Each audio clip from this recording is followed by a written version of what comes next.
When a spy decides to turn coat and start giving information to the enemy, it's rarely for the reasons you might expect. Most spies, if they choose to cross the aisle, do so of their own accord and not because they're being blackmailed. Cold War movies and spy thrillers always suggested that American agents were pushed into corners by grainy photos of illicit affairs, but the fact is that it's hard to trap a good spy in a blackmail scheme. If spies are worth turning, if they're at the level where they can provide truly useful information, pictures of them having sex with anyone or anything at any time and in any place will have no bearing on the situation. Most spies that flip do it for one core reason: money. Aldrich Ames ended up on the Russian payroll after he decided to divorce his wife and marry a Colombian woman with decidedly more expensive tastes. So, in order to pay off his debts, cover his alimony, and lavish his new bride, he needed a quick capital infusion. First, it was $50,000 for the names of several Soviets spying for the US. Then it was nearly 1.7 million for even more information once he realized that if you're going to go all in, you might as well go all in. And if it's not money, it's ego, with some money thrown in to sweeten the deal. Robert Hansen needed money to pay for his children's expensive education, but most of all, he wanted to feel valued for the work he'd done and wanted to get back at those who hadn't let him rise to the top echelons of the FBI. He wanted to feel valued. And what better way to feel valued than to have someone else tell you you're important, even if that someone is your blood enemy? An open checkbook is usually capable of changing long held beliefs, even existential ones about love of country and patriotism and such, but it's hard to buy emotional relevance. That comes from a far stranger and more difficult place to locate. When you cross your family, it's usually for similar reasons. Money, ego, and twisted emotion make people do stupid things. If you're essentially decent, maybe you end up hurting your mother's feelings on Mother's Day. If you're essentially awful, maybe you orchestrate a kidnapping plot. If you're essentially awful and stupid and not merely an opportunist, you orchestrate the plot in broad daylight and without concern for getting caught. It helps if you don't actually love the people you're screwing. After hearing about Sam's morning of activity and after spending time with my own mother, I was of the opinion that Gennaro Stefania was being manipulated for reasons far beyond simple yacht races, and that he wasn't going to be able to make it all right by cleaning out the freezer. Still, the perception of impropriety didn't make it true. It was perfectly reasonable to assume that Nicholas Danino was going to Christopher Bonaventura's for reasons other than the planning and execution of nefarious deeds. They were both exceptionally rich men with common interests, which I explained to Sam and Fee as we stood in my kitchen a few hours after assuring Loretta, my mother, and the entirety of the neighborhood that they didn't need to contact the governor's office to see if FEMA might pay for the emotional stress of Sam's prowling. At some point, I had to see about getting my mother moved into a gated community somewhere in the Yucatan. Just because you saw Danito going into Bonaventura's doesn't mean he's involved, I said. We are dealing with some eccentric people here, Sam, who work in a lot of the same circles. He has a point, Fee said to Sam. Look at the three of us. You might assume if you saw all of us together that we were planning some elaborate plot that would involve any number of crimes and misdemeanors that would probably end up violating several people's civil rights, might even involve what I think they call domestic terrorism. Right, Michael? The difference is we're the good guys, I said. Fee raised her eyebrows. Sam and I are, at any rate. You can put a killer whale in a tank at a zoo, Fee said, can even train it to do adorable tricks and squirt water at people, but it's still a killer whale that would eat your face. I have a buddy who told me a story about that sort of thing, Sam said. He was relaxed and sipping on a beer, but still had a few stray bits of leaf and grass stuck in his hair from his adventure in suburban surveillance. He had another unopened beer waiting on the counter, I guess to keep the other one company. He said that if you keep those babies in captivity long enough, they'll just start feasting on human flesh. I am concerned that you have a buddy who knows that, I said. It's a vast network, Mikey. I have friends who don't even know they're my friends yet. Why do you think you have so many friends, Sam, and Michael has so few? Fee said. Sam shrugged. I have a kinetic personality. People gravitate to me. You might say people like me. And I'm an acquired taste, I said. Fee and Sam shared a look. It used to be that they never stood on the same side of any argument. Now they were practically Siamese twins. I decided to change the subject permanently if possible. Who was the guy outside my mother's house? Weird thing, Sam said. He reached into his pants pocket and pulled out a scrap of paper that looked vaguely like the tag you might find on the back of a pillow. The car is a rental paid for with a corporate visa by the Star Class Association. What's that? Some new CIA shell? I said. I thought the same thing, Sam said, but it checks out. He flipped the paper over and examined it closely. It's one of the official sanctioning bodies for these yacht races Gennaro was in. What were they doing watching me? I don't know, Sam said. Maybe they have a security detail that was on you? If they had a security detail, I said, I would have spotted it, and they wouldn't have peeled out like that at the first sign of trouble. I thought about it for a moment. You get a name on the rental? Sam flipped the paper over again. I could now make out the existing text. In bold letters across the top, it said, Do not remove. The license they had on file is for Timothy Sherman. Any flags? Only that it looks like he declined the extra insurance coverage he was offered and that he's letting people not on the rental agreement drive the car, since he's the license on 10 different cars the group rented for the week. That's a pretty serious offense in the car rental business. Worse than ripping a warning tag from a mattress, I said, pointing at the paper in Sam's hand. Technically, Sam said, I got this off a duvet cover hanging on a line in Loretta's backyard, but I believe that's a state law. Lying on your rental agreement violates your own car insurance, so it's probably worse in the long run. We should execute him, Fiona said. We don't even know who he is, I said. Next of kin will show up to claim the body, and all of your questions will be answered. She picked up Sam's unopened beer and examined it closely, as if she wanted to make sure it didn't have cooties on it, and then opened it up and took a sip. That wasn't a twist top, Sam said. I have exceptionally strong wrists, she said.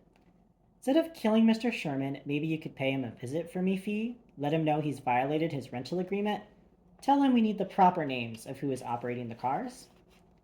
Fee took another sip of beer and swallowed it with exaggerated brio. Love to, she said, but I have plans. Really, I said. My friend who is visiting.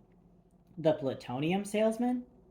He's not a salesman, she said, more like a broker. And anyway, he said he didn't end up bringing it with him into the country. He said he'd rather just relax with a good friend and not be concerned about such trivial things. Like world security? Like commerce, she said. Fee, I said, I need your help here, and let's be honest, you haven't heard from the guy, have you? Even if I haven't, she said, there is the potential that I might. Fee took a long pull from her beer and then set it down. Fine, but I demand handsome payment for this job. That's the other thing, Sam said. He went into what might graciously be called my bedroom, but which is just a mattress on the floor about 3 feet from my kitchen, and retrieved his laptop. Earlier, when I got back to the loft with Fee, Sam was napping beside the laptop and snoring like he had a trademark on sleep apnea. He explained to me then that he just wasn't physically constituted for early morning work and that I needed more lumbar support in my mattress. Let me guess, I said. Gennaro is broke. Good guess, Sam said, but not entirely accurate. Sam explained that he'd had his buddy Jimenez, the guy who got us involved in this in the first place, get some information about the Atone family fortunes after he saw Danilo roll up and learned that while Gennaro certainly had money, much of it was tied to his wife. They had a prenuptial that paid him handsomely in the event of their divorce, $1 million for every year of marriage, but Gennaro's personal wealth was marginal in comparison and mostly generated from racing. Alone, he's worth maybe $2 million, Sam said. He owns the house he grew up in as a kid in California. That's worth $750K. He's got a few cars in his own name, a cabin in Tuscany, keeps a small personal checking account. Everything else comes from the family. But he's on the books as the half owner of his team, but it's a paper ownership. He puts none of his own money in it, and when his team wins, which wasn't very often before this year, he cuts his share of the purse to his teammates. The largest part of the purse goes to the team owner, which of course is all in the family pot. Nice pot, he said. Where's the vast conspiracy, Sam? I said. I was just getting to that, Sam said. He turned his laptop around. That's Maria Atone's will. Fee scrolled through the pages. It's 100 pages long, she said. I didn't know you could read that many pages at one time, Sam. I skimmed to the good parts, he said, and then told us what those were. If Maria died, her daughter stood as the chief beneficiary of her estate, and Gennaro would be subject to the terms of the prenuptial, plus costs to take care of the daughter through age 18, when her full inheritance would be available. And if the daughter were to die too, the money stayed in the family. And what if Gennaro dies? I said. Mr. Danilo ends up with full ownership of the team and is married to a woman without an heir or anyone who might reasonably make a claim to her fortune. So, I said, everyone dies and Danilo stands to make money he doesn't really need. Doesn't add up. That's why you're the spy, Sam said. There must be a girl involved, Fee said. Why? I said. Because if there wasn't, she said, no one would be acting this stupid. It is always slightly frightening when Fiona is the voice of reason. What do we know about Danino? I said. Not a lot outside the public image, Sam said. Married Maria's mother 5 years ago, dated supermodels prior to that. Family was in the cement business before selling out a few years before Danino married Mrs. Atone. One ex wife still living, no children. No scandals apart from a class action lawsuit over poor cement composition in 1988. No criminal involvement? Nothing confirmed, Sam said, but being in the cement business in Italy is a little bit like being in the trash business in Las Vegas. Even if you're not dirty, there's a good chance you're paying off someone to keep yourself clean. Might make sense for him to have some contacts like Bonaventura, then, I said. Any reason to think he might be having money problems? Apart from the wholesale crash of the world's financial markets last year? Apart from that, yes. Seems solid. Trust me, Fee said. At the end of this all, there will be a crying woman to blame. When was the last time you cried? Sam asked. Fiona thought for a moment. It had to do with a pony. Do the math yourself. What did you get from the names of the people staying at the hotel? I asked. Anyone who might reasonably be going after Gennaro or the Atones? Sam clicked open a new file on his computer. Well, first thing, there's an insane amount of shrimp consumed by the guests of the Satai. If the crustaceans attack, we'll know why, I said. What else? No obvious red flags, he said, except for the movies Carson Daly rented. Sam went down the list of names and noted that in addition to half a dozen celebrities in for the week, there was also a good 30 private security personnel staying too, including the bodyguards that normally travel with Nicholas Danino. Why didn't we see any of them last night? I said. Maybe they were hiding, Fee said. She dusted off Sam's second beer and was now poking around my cabinets for food. Something about this sort of talk always seemed to make Fiona hungry, which was funny since violence tended to make her aroused in an entirely different way. Figuring out Fiona's wiring would require a forensic neuropsychologist who also knew how to fight. I would have seen them, I said. You didn't see the man this morning, she said. She found a box of saltines and was now back in the fridge. Do you keep any kind of spreads, Michael? Butter, jam, Nutella? No. What do you put on these crackers? Nothing, I said. They were here when I moved in. Fiona tossed the box in the trash and opted for my last serving of blueberry yogurt. And I would have seen the man on my mother's street if I hadn't been busy chipping through the Arctic Circle of my mother's freezer to remove tater tots that expired 20 years ago. Fee swallowed a spoonful of yogurt and made a dismayed face. You need to diversify your palate, she said, and handed me my own yogurt. That man today, if he was any real trouble, would have done something when you were inside. The element of surprise is gone, so now they, whoever they are, must know you're looking for them. Or they don't think anything at all, I said. Most people that get hired to intimidate other people aren't exactly deep thinkers. If they were, they'd find another line of work. People who are hired to watch other people and get spotted immediately are even worse off. If you're not proficient at sitting and staring, it likely means you have no training. Spies learn to watch not from a hiding place, but from a place where others aren't likely to actually be looking. Sitting in a $100,000 car across the street from someone's house isn't exactly Langley training. When did Danino check in? I asked. Same day as Gennaro, Sam said. Any idea where he was when we were in the hotel? No, Sam said. But I have a buddy who might be able to find out. Sam opened up another window on his computer and typed Nicholas Danino's name into Google's blog search engine. 5 seconds later, we were looking at the Society blog for Palm Life magazine, a local rag that covered the glamorous life in Miami, which typically meant they took a lot of photos of wealthy people trying to look casual. It didn't really work, since it's hard to look casual with an entire diamond mine on your body.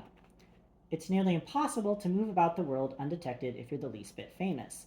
Anyone with a cell phone is seconds away from telling anyone who's interested, or completely uninterested for that matter, your precise location. In this case, the Palm Life blog was one of just 10 blogs that had photos of Danino from the previous evening. It helped that he posed with a lot of actors, musicians, models, and the professionally famous. On Palm Life's page, Danino was squished between a rap music impresario, his girl group girlfriend, and the host of one of those shows on cable where chefs try to win prizes for being really great chefs. Just off in the back of the frame were two guys who looked rather odd contextually, since they were wearing black suits that clearly covered guns while everyone else was wearing all white. Shoes, shirts, pants, hats, gloves. Labor Day can't come soon enough, Fiona said. Says here it's an annual party they have, Sam said. Just because it happens every year doesn't mean it's a good idea, Fiona said. The locusts used to come every year too. Regardless of attire, Danino didn't look the least bit concerned. though the security in the back did indicate that he was aware enough to bring his own muscle if indeed they were his. These guys look familiar, I said to Sam, hoping maybe he'd seen them this morning.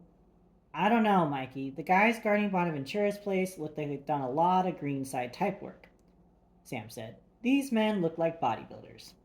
Greenside operations typically involve locating the enemy, watching the enemy, and then figuring out how to kill them without getting noticed. Greenside ops could hide in your yogurt and you wouldn't know it until you were chewing on their heads.